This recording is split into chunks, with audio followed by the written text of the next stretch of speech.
Karthik plan super. దీప విషయంలో జోష్నకి ఊహించని shock ఇచ్చిన పారిజాతం. ఈ వీడియో గనుక నచ్చినట్టయితే తప్పకుండా ఒక్క లైక్ చేయండి. మీరిచ్చే ఒక్క లైక్ మా ఛానల్కి ఎంతో సపోర్టింగ్గా ఉంటుంది. ఇక కార్తిక్ అయితే ఆలోచిస్తూ ఉంటాడు. అప్పుడే దాసు అయితే, ఏంటి కార్తిక్, ఎందుకు ఉన్నపనంగా రమ్మన్నావు? మళ్ళీ ఏదైనా సమస్య అంటూ అడుగుతూ ఉండగా, లేదు మావయ్య, నేను ఈ విధంగా చెయ్యకపోతే ఇంట్లో రోజు రోజుకి మామయ్యని ఆపలేను అని అనిపిస్తుంది. ఏ రోజు నిజాన్ని బయట పెట్టేస్తాడో అని భయంగా ఉంది. నిజం గనుక బయటపడితే అత్త ప్రాణాలు దక్కవు. దానివల్ల చాలా సమస్యలు వస్తాయి. ఏ సమస్య రాకూడదు అంటే ఖచ్చితంగా మామయ్య నిజాన్ని బయట పెట్టడానికి వీల్లేదు. అందుకు నువ్వు నాకు ఒక సహాయం చెయ్యాలి అంటూ అనంగానే, ఏంటల్లుడు సహాయం అంటూ పెద్ద పెద్ద మాటలు మాట్లాడుతున్నావు? నువ్వు ఏం కావాలన్నా అడగొచ్చు. ఈ మేనమామ నీకు ఏ సహాయమైనా చేస్తాడు అంటూ ఇక దాసు అనంగానే, సరే మావయ్య, నేను చెప్పింది చెప్పినట్టు చెయ్యి అంటూ కార్తీక్ అయితే దాసుతో చెప్తాడు. సరే కార్తీక్, నువ్వు చెప్పినట్టే చేస్తాను అంటూ ఇక దాసు అయితే పారిజాతాన్ని అయితే కలుసుకుంటాడు. అమ్మా, నేను ఇప్పుడే ఒక విషయం తెలుసుకువచ్చాను అంటూ అనంగానే, ఏంట్రా అది, ఏ విషయం తెలుసుకొచ్చావు అంటూ అడుగుతూ ఉంటుంది పారిజాతం అయితే. ఏమీ లేదమ్మా, ఇన్ని రోజులు జోష్నే నా కన్న కూతురు అని ఏదో సంతోషపడేవాణ్ణి. నీ చేతుల మీదుగా పెరుగుతుంది కదా అని ఏదో ఆనందపడేవాణ్ణి. కానీ జోష్న ఎప్పుడైతే అన్నయ్య కూతురు అని తెలిసిందో, నా కూతురు ఎక్కడుందో అని వెతకడం మొదలుపెట్టాను. నా కూతురు ఎక్కడుందో తెలుసుకున్నానమ్మా. నువ్వు నా కూతుర్ని జోష్నని ఎలా ప్రేమగా చూసుకున్నావో అలాగే చూసుకుంటావా అంటూ అడగంగానే, అయ్యో అదేం మాట్రా, నీ కూతురు ఎక్కడుందో చెప్పరా, నా మనవరాలు ఎక్కడుందో దాన్ని చూడాలని తప్పించిపోతున్నాన్రా. నేను చేసిన తప్పుకి కుమిలిపోతున్నాను. నా మనవరాలు మహారాణిలా ఉండాలన్న ఒకే ఒక స్వార్థంతో ఆ రోజు పిల్లలిద్దరినీ మార్చాను. కానీ నేను చూసుకోకుండా నీ కూతుర్నే దూరం చేశానని ఇప్పటికీ కుమిలిపోతున్నాన్రా.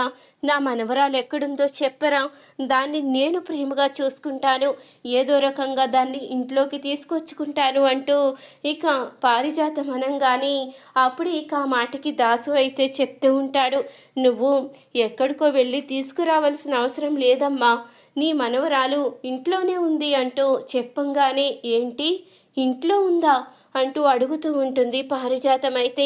అవునమ్మా, నీ మనవరాలు ఎవరో కాదమ్మా, దీపే నీ మనవరాలు, నా కన్న కూతురు అంటూ చెప్పంగానే ఆ మాటకి పారిజాతం అయితే ఒక్కసారిగా షాక్ అయిపోతుంది. ఒరే, నువ్వు చెప్పిన మాట ఎలా నమ్ముతాన్రా? దీప చాలా మంచిది, దానికి అన్ని మంచి లక్షణాలే. ఎవరిని బాధ పెట్టే మనస్తత్వం కానీ, తన కారణంగా ఒకరు నష్టపోవాలి అనుకునే ఉద్దేశం కానీ తనకుండదు. అలాంటి అంత మంచిది నా మనవరాలు అంటే ఎలా నమ్ముతాను అనుకున్నావో అంటూ అనంగానే, అసలు దీపకి నీ లక్షణాలే రావాలని ఎలా అనుకుంటున్నావో? జోష్నంటే నీ పెంపకంలో పెరిగింది కాబట్టి దశరథ అన్నయ్య సుమిత్ర వదిలిన కూతురైనా వాళ్ళ మంచితనం రాకుండా నీ ఆలోచనలే వచ్చాయి. అలాగే దీప మంచి వాళ్ళ దగ్గర పెరిగింది కాబట్టి మంచి లక్షణాలు వచ్చాయి. తనైనా నాకులా అందరూ బాగుండాలనే కోరుకుంటుందమ్మా అంటూ చెప్పంగానే, సరేరా, ఇప్పటి వరకు ఈ విషయం తెలియక దీపని అవమానించాన్రా, అందుకు చాలా బాధ కలుగుతుంది అంటూ అనంగానే, అవునమ్మా, నువ్వు ఇలా చేసావని తెలిసి నేను కూడా చాలా బాధపడ్డాను. ఈ విషయం జోష్నకి కూడా తెలుసమ్మా, అందుకనే దీపని నీ చేతే అవమానించి బయటికి పంపించేయాలని ఇలా చేస్తుంది. నువ్వు కూడా దీపని మనవరాలన్న విషయం జోష్నకి తెలియకుండానే జోష్నకి బుద్ధొచ్చేలా చెయ్యి అంటూ అనంగానే, సరేరా, ఇక నుంచి చూస్తావు కదా, నన్నే ఇంత మోసం చేస్తుందా? నా మనవరాల్ని నా చేతే తిట్టించి కొట్టించేలా ప్లాన్ చేస్తుందా? దానిని అస్సలు వదిలిపెట్టను అంటూ పారిజాతం అయితే చెప్తూ ఉంటుంది. సరే అమ్మా, నేను వదిలేస్తాను అంటూ దాసు అయితే ఇక కార్తీక్ దగ్గరికి అయితే వస్తాడు. నువ్వు చెప్పమన్నట్టే చెప్పాను అల్లుడు, అయినా ఇలా ఎంతో చెప్పమన్నావో నాకు అర్థం కాలేదు అంటూ అనంగానే, జోష్నకి అండగా పారు ఉంటుంది. పారుకి జోష్నకి మధ్యలో దూరం పెరిగితే జోష్న ఒంటరిదైపోతుంది. అలాగే దీప విషయంలో పారు జోష్న ఇద్దరూ కలిసి చాలా దారుణంగా ప్రవర్తిస్తున్నారు. అలా ప్రవర్తించడంతో మామయ్యకి చాలా కోపం వస్తుంది. నిజాన్ని బయట పెట్టేస్తాడని భయం వేస్తుంది.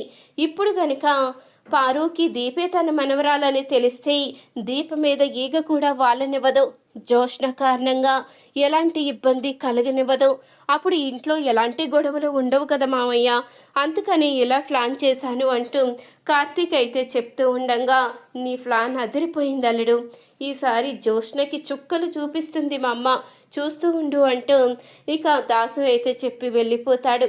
అనుకున్న విధంగానే పారిజాతం అయితే దీప దగ్గరికి అయితే వస్తుంది.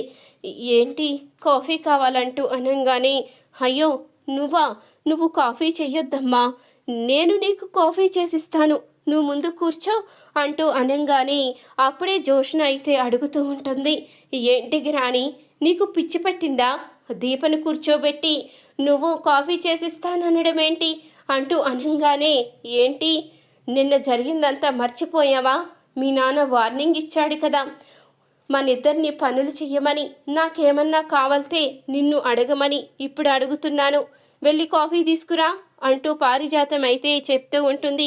ఏంటి నేను నీకు కాఫీ తీసుకురావాలా, నేను కాఫీ పెట్టడం ఎప్పుడైనా చూసావా, నాకు కాఫీ పెట్టడం ఎలాగో కూడా తెలియదు అంటూ అనగానే, నేను చెప్తాను పదా అంటూ ఇక జోష్నను తీసుకువెళ్ళి వంటింట్లో పనులన్నీ చేయిస్తూ ఉంటుంది పారిజాతం. మీ నాన్న చెప్పాడే నువ్వు చెయ్యాలి, అత్తారింటికి వెళ్ళినప్పుడు ఈ పనులన్నీ రావాలని మీ నాన్న చెప్పాడు కాబట్టి ఈ ఇంటి పెద్దదానిగా ఈ నిర్ణయం తీసుకున్నాను, దీంట్లో తప్పేమీ లేదు కదా, పనులు చెయ్యంటూ ఇక జోష్న చేత అన్ని పనులు చేయిస్తూ ఉంటుంది పారిజాతం. ఇక నేల శుభ్రం చేయించడం అన్నీ చేయించేసరికి జోష్న అయితే ఈ గ్రానికి ఏమైంది, అసలు ఇలా ఎందుకు ప్రవర్తిస్తుంది అంటూ ఇక చాలా ఆలోచిస్తూ ఉంటుంది జోష్న అయితే. ఇక దీపనైతే దగ్గరికి తీసుకుని, నువ్వు ప్రెగ్నెంట్ అని కూడా చూడకుండా చాలా తప్పుగా మాట్లాడాను, నన్ను క్షమించు దీప, ఎంతైనా మా అక్కని కడుపులో మోస్తున్నావు కదా, ఇక నీ బాధ్యత నాది అంటూ దీపనైతే ప్రేమగా చూసుకుంటూ ఉంటుంది. ఇక పారిజాతం అయితే అప్పుడే ఇక కోపంగా వచ్చి జోష్న అయితే, ఏంటి నువ్వు దీపని ప్రేమగా చూసుకోవడం ఏంటి, నీకు పిచ్చి పట్టిందా, ఆ దీపని ఇంట్లోంచి గెంటేస్తాను అంటూ జోష్న అనగానే, ఇంకొకసారి ఆ మాట అంటే నిన్నే ఇంట్లోంచి బయటికి గెంటించేస్తాను, దీప విషయంలో ఇలా మాట్లాడుతున్నావు, తన ఇంట్లో ఉండడానికి వీల్లేదని ఏవేవో ప్లాన్ చేస్తున్నావు, అలాగే ఎప్పటి వరకు నువ్వు చేసిన అరాచకాలు కుట్రలు అన్నీ కూడా బయట పెట్టేస్తాను, నా విషయం బయటపడతావా, నేను అంతకు కూడా భయపడను, నేను నీ గురించి అన్నీ చెప్పకముందే నువ్వే జాగ్రత్త పడు అంటూ ఇక జోష్నకి పారిజాతం అయితే ఊహించిన షాక్ అయితే ఇస్తుంది.